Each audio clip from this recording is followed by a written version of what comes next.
खोज, अनुसन्धान र पारदर्शी सञ्चारका लागि प्रारम्भखबर.com।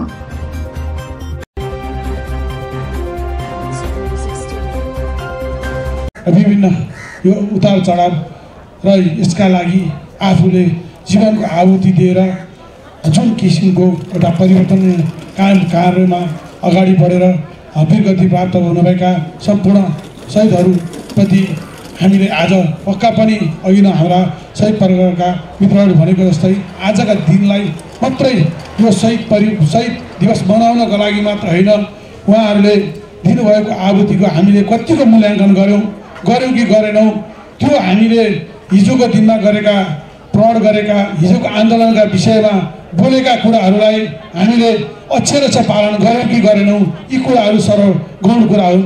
यी कुराहरूलाई हामीले अगाडि बढाउन सकेनौँ यदि हामीले हिजोको दिनका जस्तै गल्ती कमी कमजोरी स्वार्थका लागि मात्रै अगाडि बढ्यौँ भने हामीले त्यो शहीदको सपना साकार गर्न सक्दैनौँ। त्यही कारण हामी सम्पूर्ण आफूमै सच्चिन जरुरी छ, आफूबाटै सुरु गर्नु जरुरी छ र हिजोका दिनमा भएका प्रणलाई हामी आफैबाट सुरु गरेर अक्षरशः पालना गरेर भोलि हामी यो देश परिवर्तन, यो समाज परिवर्तनका लागि हामी अगाडि बढ्यौँ भने पक्का पनि यो शहीदको सपना साकार हुन्छ। लोकतान्त्रिक गणतन्त्र प्रजातन्त्र लिएर लागि शहादत प्राप्त गर्नुहुने शहीदहरूप्रति म हार्दिक श्रद्धाञ्जली अर्पण गर्न चाहन्छु। शहीद परिवारहरूप्रति सम्मान व्यक्त गर्न चाहन्छु।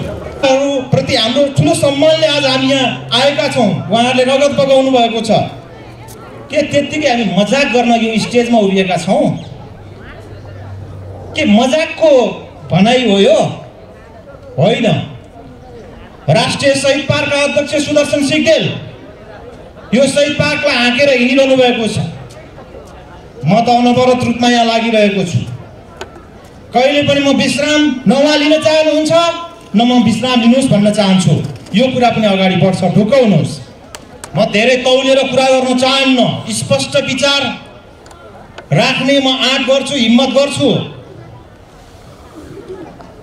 ख्याल ठट्टा गर्ने पनि हद हुन्छ नि। कहाँ पाइन्छ? संवेदनशील ठाउँमा ख्याल ठट्टा गर्न पाइन्छ? यो त शहीदको रगतमा हामी टेकेर आज यहाँ बोल्दैछौँ। शहीदको रगत यहाँ पोखिएको छ, यो देशमा पोखिएको छ। छुट त कहीँ पनि पाइँदैन। तर हाम्रो भाइचाराको सम्बन्ध यही हुन्छ।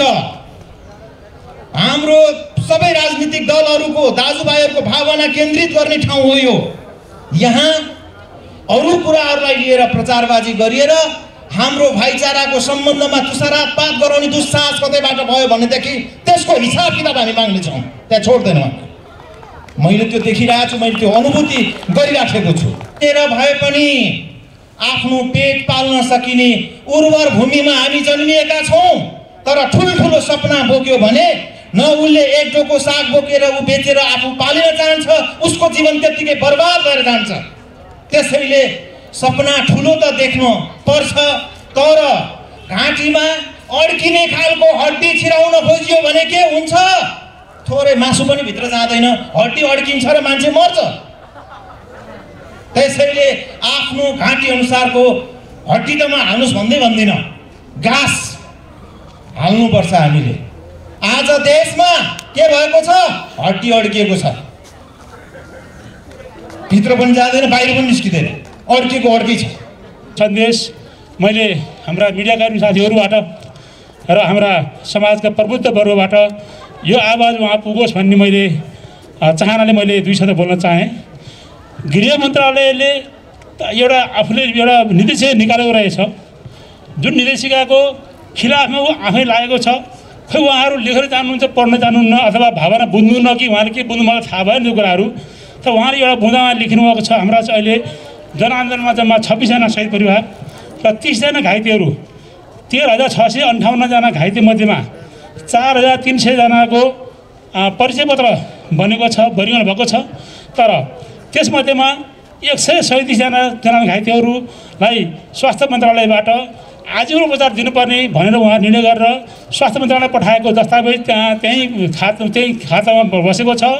र त्यसमध्येबाट पनि 30 जना अति गम्भीर घाइतेहरू जसलाई सरकारले दुई पटक यो क्याबिनेट डिसिजन गरेर उहाँहरूलाई थाहै रूपमा उहाँहरूलाई जुन भत्ता दिने तरिका मिलाएर दिएको थियो, उहाँहरूको निर्णयलाई सरकारको गृह मन्त्रालय गृह प्रशासनबाट अहिले त्यो अपमान, त्यो अन्याय, त्यो हामीले अन्याय अपमान सहेका छौँ। र अहिले दसैँमा हरेक वर्ष दसैँमा हाम्रा घाइते साथीहरूले भत्ता लिएर दसैँ खर्च, आउने वर्षलाई लत्ता कपडा र मुसिर पुस महिनामा अन्न उत्पादन भएपछि उहाँहरू सब भित्र आएर उहाँहरू एक वर्ष खाने व्यवस्था गर्नुहुन्थ्यो। त्यो व्यवस्था मिलाइएको थियो। यस सरकार अहिले यस गृह मन्त्रालयबाट सायद यो प्रधानमन्त्रीलाई थाहा नहुन सक्छ। हामीलाई यसबाट पनि गर्व लाग्छ। के पनि गर्व लाग्छ भने यस यति हुँदाहुँदै पनि यसभन्दा विगतमा सरकार कहिले दरबार बुझाउने काम हुन्थ्यो, कहिले सर्वोच्च अदालतमा का प्रधान न्यायाधीशलाई सत्ता सुम्पिएर निर्लज्ज रूपमा राजनीतिक दलको नाममा खोल ओढेर राजनीतिक खोल ओढेर नाफाखोर कम्पनीमा रहेका राजनीतिक दलहरू र आज उहाँहरूले भाग नपाएको कारण उसमा कति साथीहरूको संविधान यो जुन समय विघटन भएपछि सायद 60 जोडी श्रीमान श्रीमतीको जागिर खुसिएको छ। त्यो रोदन र क्रन्दन सडकमा देखिएको छ र संविधान सभाभन्दा पनि 150 जोडी झन्डै 300 जना आफ्नो परिवारबाट परेर संविधानमा त्यो बेला जनआन्दोलन घाइते शहीद परिवारहरूलाई त्यो संविधान सभामा कहिल्यै प्रवेश दिएन। शहीद परिवारलाई पनि खोजिएन। उहाँहरूलाई जहिले प्रयोग गर्ने काम गरिएको छ। त्यस बारेमा पनि हामी बहुत दुखी चिन्तित छौँ। 5 सालको क्रान्तिमा राणा शासनको एकतन्त्री राणा शासनको अन्त्यका निम्ति लाग्नु भएको होस्, चाहे 2017 सालदेखि 2036 सालसम्मको पञ्चायती व्यवस्थाका विरुद्ध लाग्नु भएको होस्, चाहे 46 साल पछाडि 42 सालको सत्याग्रह, 46 सालको जनआन्दोलन, 62 सालको जनआन्दोलन, विभिन्न क्रान्तिहरू र समावेशितासँग जोडिएका क्रान्तिहरूमा लाग्नु भएको होस्, आन्दोलन लाग्नु भएको होस्, ती सबै सहयोगमा सम्मान व्यक्त गर्न चाहन्छु।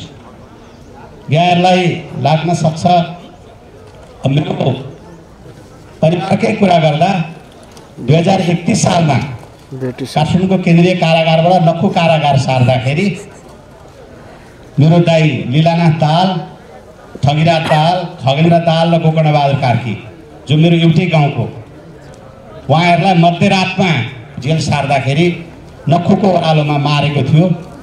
त्यही ठाउँमा हामी अहिले शालिग पनि बनाएका छौँ हामीले पछिल्लो चरणमा हामी सबै मिलेर। र ती शहीदहरू सबै शहीदहरूले यो मुलुकमा के का लागि शहीद हुनुभएको थियो? उहाँहरूले शहीदहरूले राजनीतिसँग सबैको प्रतिनिधित्व होस्। सबै भनेको त्यहाँ जनजातिको पनि हुनसक्छ, दलितको पनि हुनसक्छ, महिलाको पनि हुनसक्छ, मधेसीको पनि हुनसक्छ, पिछडिया वर्गको पनि हुनसक्छ। सबैको प्रतिनिधित्व होस् भनेर उहाँहरूले आफूलाई कुर्बानी गर्नुभएको थियो। आर्थिक रूपमा सबैको उन्नति होस्, सबैलाई खाना लाउनु पुगोस्, जीवन चल्न सकोस्, छोराछोरी पढाउन सकियोस्, स्वास्थ्य उपचार गर्न सकियोस्, हामीले आर्थिक रूपमा रोजगारी यहाँ प्राप्त होस्, रोजगारी निम्ति अन्त जान नपरोस्। यसैका लागि समृद्धिका लागि उहाँहरूले आफूलाई शहादत प्राप्त गर्नुभएको थियो। सामाजिक रूपमा सबैले सम्मान प्राप्त गरोस्, छुवाछुत कहीँ पनि नहोस्, गरिब र धनीका बिचमा विभेद नहोस्, महिला र पुरुषका बिचमा विभेद नहोस्, दलित र ठुलो जाति भन्ने कहिल्यै नहोस्, सबै जाति एउटै हुन्, सबै वर्ग एउटै हुन् भन्ने कायम होस्। त्यसका निम्ति शहादत प्राप्त गर्नुभयो।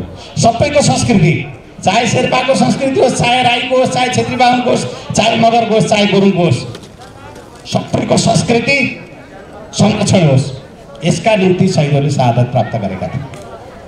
त्यो कामका निम्ति स्वाभाविक रूपमा हामीले गर्न सक्यौँ कि सकेनौँ त? राज्य सञ्चालन प्रक्रियामा लाग्ने व्यक्तिहरूले गर्न सके कि सकेनन् त? आजको दिनमा असाध्यै महत्त्वपूर्ण रहेको छ। केही परिवर्तन भएका छन्, संहिता आएको छ मुलुकभित्र, संहितालाई व्यवहारमा उतार्न सकिएको छ कि छैन त? आदरणीय मेयर साहब हुनुहुन्छ, उहाँले भन्नु होला, केन्द्रीय सरकार छ, प्रदेश सरकार छ, गाउँ र नगरको सरकार छ। राज्य व्यवस्था सञ्चालन गरेका राजनीतिक नेतृत्वहरूले शहीदको त्यो आदर्श, शहीदको सपना पुरा गरेर जनताको जीवन स्तर उकास्ने र लोकतन्त्रलाई संस्थागत गर्ने आफ्नो प्रतिबद्धतामा कतिको खर उत्रिन सके या सकेनन् भन्ने कुराको समीक्षा पनि गर्ने र खबरदारी गर्ने र नेतृत्वले आफूलाई प्रतिबद्धता जनाउने दिनको रूपमा पनि हामी यसलाई लिनुपर्दछ। आज हामी देशको राजनीतिक अवस्था हेर्दा राजनीतिमा देखिएको किचलो हेर्दा पक्कै पनि शहीद दिवस मनाइरहँदा हामी शहीद परिवार र समस्त नेपाली जनताहरू खुसी हुने अवस्थामा चाहिँ छैनौँ। हामी सहयोग नगरेको भए हामीले यो कार्यक्रम गर्दाखेरि हामी गोकर्णेश्वर नगरपालिकाका सबै पार्टीमा पनि हामी धेरै पार्टीका हामी राजनीतिक दलका धेरै साथीहरूले पनि हामीले यो राष्ट्रिय शहीद पार्क बन्नुपर्छ भन्ने बारेमा चाहिँ हामी सबै राजनीतिक दलका पार्टीहरू एक ठिक्का भएर हामी हिँडेका थियौँ। त्यसको बावजुद आज यो राष्ट्रिय शहीद पार्क यहाँसम्म बन्नमा सहयोग गर्नुभएको छ, पुगेको छ। र त्यसै कारणले अब हाम्रो स्थानीय सरकार गोकर्णेश्वर नगरपालिकाले पनि यो शहीद पार्कलाई केही बजेटहरू छुट्याउने गर्नुभएको छ। हाम्रो प्रमुखजी यहीँ हुनुहुन्छ, मैले अघि पनि कुरा गरेँ। हाम्रो राष्ट्रिय शहीद पार्कलाई चाहिँ गोकर्णेश्वर नगरपालिकाले नि वार्षिक योजनामा चाहिँ बजेट छुट्याइदिनु भयो भने अझ यो बृहत रूपमा चाहिँ यो शहीद पार्क बन्ने सपना पुरा हुन्छ। विभिन्न अवरोधहरू भएका थिए। यी अवरोधहरूको बावजुद लामो समयपछि शहरी विकास तथा भवन निर्माण विभाग अन्तर्गत यस आयोजनालाई जुन जिम्मेवारी प्राप्त भएको थियो त्यो जिम्मेवारीलाई हामीले गहन रूपमा वहन गर्दै आजको यो स्थानलाई हामीले यो कार्यक्रम योग्य स्थलको रूपमा रूपान्तरण गर्न सफल भएको हामीलाई महसुस भएको छ। एउटा ठेक्का हामीले करिब अन्तमा पुर्याइसकेका छौँ। निर्माण रूपमा काम सम्पन्न भइसकेको अवस्था छ। यसलाई हामीले अझै के गर्नु बाँकी छ ती कुराहरूलाई केलाएर यसलाई मूर्त रूप दिने प्रक्रियामा छौँ। जुन कार्यहरू यो विभिन्न अवसरहरू दिँदै पनि निर्माण कार्य अगाडि बढ्न नसकेको अवस्था छ। यसको मूल जरोलाई नै पक्रेर हामीले यसलाई कसरी निराकरण गर्ने भनेर हामी अब त्यसमा चाहिँ लागि पर्ने स्थिति समय र अवस्था आइसकेको छ। यसमा हामी कटिबद्ध भई अब चाँडै नै यसको समेत उचित उपचारको क्रममा हामी लाग्नेछौँ। यो स्थान पार्कलाई अझै व्यवस्थित र सुन्दर बनाउने, अझ स्मरणीय बनाउने र अझ रमणीय बनाउने लगायतका कार्यहरूको लागि शहरी विकास तथा भवन निर्माण विभागको तर्फबाट जुन नयाँ गुरु योजना परिमार्जन गर्ने कार्यक्रम समेत हामीमा प्राप्त भएको छ। यसका प्रक्रियाहरू पनि हामीले अगाडि बढाइसकेका छौँ।